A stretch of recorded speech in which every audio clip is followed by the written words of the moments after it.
Go ahead. So I just want to be clear. I'm sure your program is great. I have no issues about what you're doing or anything else. My issue is the city of Flint and the Flint Community Schools are two different entities. The Flint Community Schools got over 100 and some odd million of ESSER dollars, and they went through that. We have our own ARPA dollars to do other things with. To me, this is not an expense that should be paid for by the city of Flint. The city of Flint has their own issues. If we started to supplement and pay for every one of the Flint Community Schools programs, I mean, they got $40,000 per student this year. That's how much money they got. On top of the 150 million ESSER dollars, they got $40,000 per pupil for this coming year. So I don't doubt that your program is great. I don't think that these funds should be paid from the city of Flint.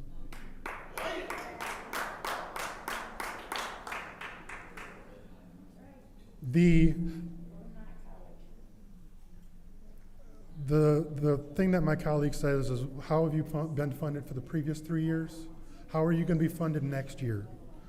To me, I don't think you would be before us and you wouldn't be worried about funding if we didn't have these dollars available.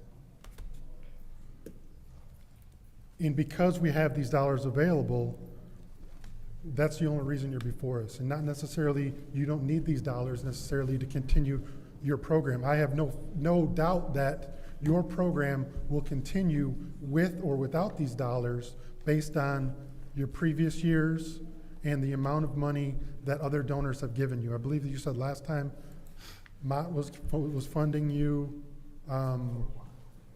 You mentioned a few other ones. So once again, I wish you all the best in this program. I just don't think that we have two piles of money, and I don't think that the city of Flint should be doing this. We should be doing other things that benefit our community and the greater good than spending money when the Flint Community Schools should be paying for this. If the results are great, and I no doubt that they are based on what you're saying, the Flint Community Schools should be saying, hey, I need you to keep going, here's money. So that's my problem. Thank you. Well, a parent of a student in the Flint Community School is saying that we need this. You know, it's a narrative that's going around saying that elected officials do not care about the youth. I've seen posts on Facebook saying they just don't care. Voting against this is proving that that narrative is correct. One thing I notice is that, you know, we take other people's struggles for granted. When we were cleaning up, we had someone in a wheelchair on our team in the Little League, because it's all inclusive. And the person in the wheelchair had issues navigating the sidewalk because the sidewalk was unlevel. And so I never thought about that because I can walk over the sidewalk or I can just pivot and go into the grass. Not my problem. This is our problem. We must be sensitive to those that have autism, that have these different issues that could benefit from this. I don't want to not allocate money because I don't see it or because my family or my friends don't need it. Young people, and again, let me say this. We have residents of the city of Flint that attend the Flint Community Schools. So therefore, it matters. Therefore, this money qualifies for them because these are not just Flint Community School students, these are residents of the city of Flint. So I don't want to diminish that. We're servicing our resident, and our residents are our most prized asset in the city. We have this money. Please pause my time. Absolutely. Please give respect. And also, make sure that your phones are on silent. I am hearing phones going off all over. Thank you. Go ahead, Dr. Lewis. Thank you. And so knowing this, we will be remiss to deny money to the Flint Community School students that reside in the city of Flint that could benefit from this program. I know many children with autism. People in my family have autism. And this service is needed. We may hear sneered and jeered and chuckled, this is not funny. This is people's lives that we're talking about. And it's very disheartening to hear people laughing and snickering at people's lives. We have youth that need a service. You are providing a service. They are residents of the city of Flint. We have the money set aside. You have money for programs because you come before bodies and foundations to get these monies. So when you solidify these funds, then you can have money for the years to come. This is part of building your coffer so you can continue to do the great work. I support that. I support Flint. I support youth in all things necessary to see them thrive in our city that we were elected to serve. And I hope that my colleagues would do the same. Thank you. Madam Chair, through you to the speakers at the podium. Yep. I have a question. How many students will you be servicing through this program, Hocus Pocus? At this point, we're building our connection with the City of Flint schools. And so last year, we served 537 students through this program. Okay, so with this ARPA money, how many students will you serve from the city of Flint? So you received a document via email a couple of weeks ago. I also have copies of it here if you would like a copy of it. But our estimate is that the program will serve more than 150 students per residency. He has 3 residencies per year from the city of Flint. So approximately 240 Flint youth in total would be served per year. And that would be an unduplicated number. So. Okay. Yeah. Yeah. So one of the places that we work consistently is Marion Krause Instructional Center, which are severe and profound, nonverbal, medically fragile students. Mm-hmm. And the work that we do there with the paras, with the occupational therapists. On Monday, I did a training for all of the OTs and PTs that work in the GISD, most of them in the Flint School District, training them on this technique, the occupational therapists and physical therapists.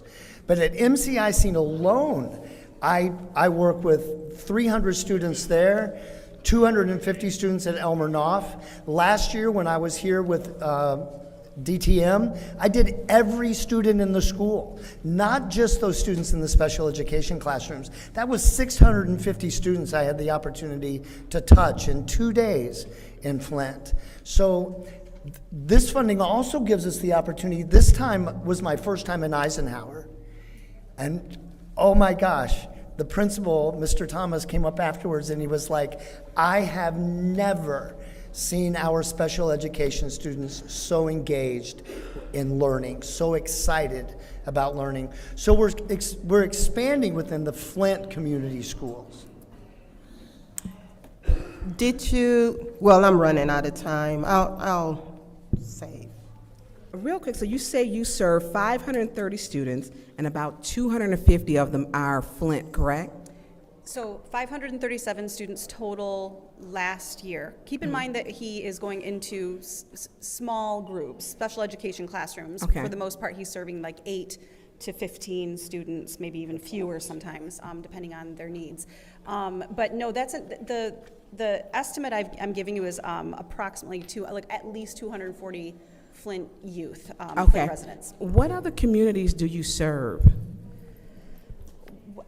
Currently, just for this residency.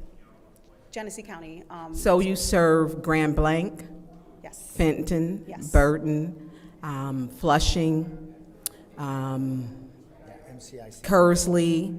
Yep. Nope, not Kersley. He works also specifically at Elmer Knopf, which also is a center for many different schools in Genesee County.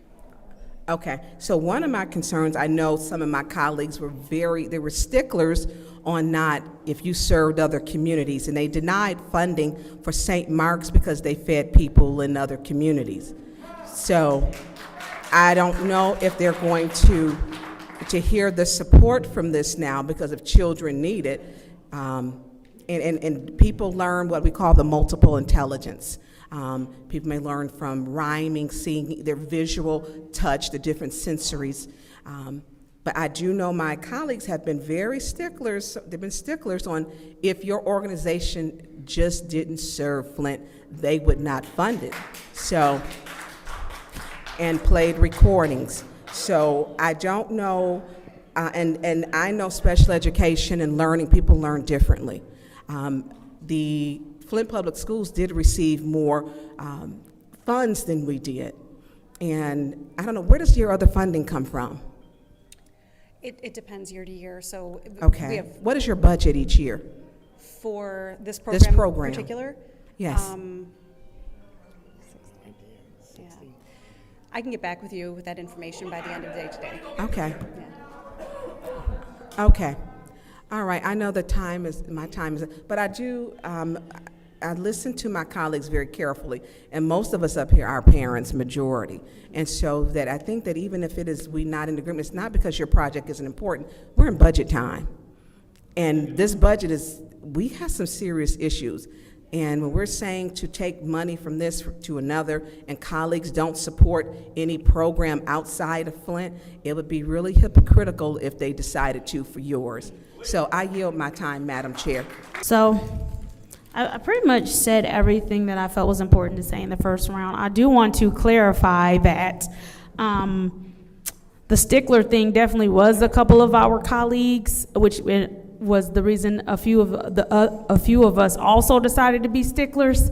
But the reality is that who you serve and what you serve, it's Flint students. You're in Flint schools, you're in the Flint school system. And the work that you do, like my colleagues have stated, a couple of them are parents up here.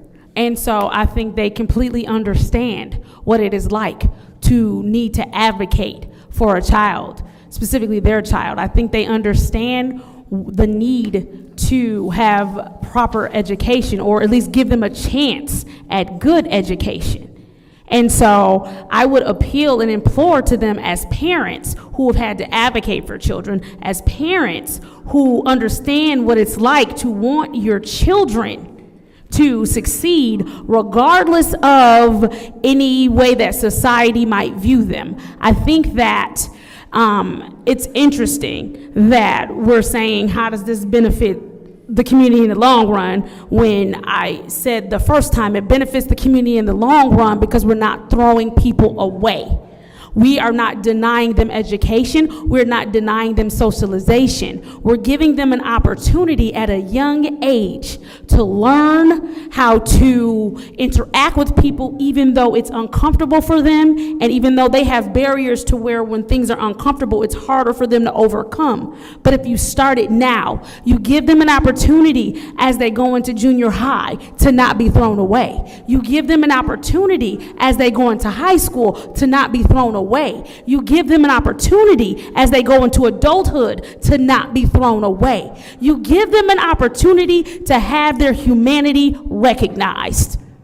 That is the bottom line with this. Dr. Spencer, like I told you earlier, seeing you work with those students and seeing how they light up and interact with you, you are building a trust in them and a skill in them that they might not any other way get. And then the fact that you want to then make sure that teachers are trained, which means so when even when you're not around, these students continue to get the proper socialization and skills.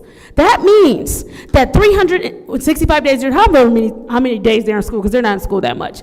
But that also means it gives them the opportunity to teach the parents, to say, here, parents, here are some tools for you. So what you've done, FIM, is bring Dr. Spencer in, who has trained teachers, who will train parents, who will be able to help those children 365 days a year. And that way, children are not left behind or thrown away. Thank you.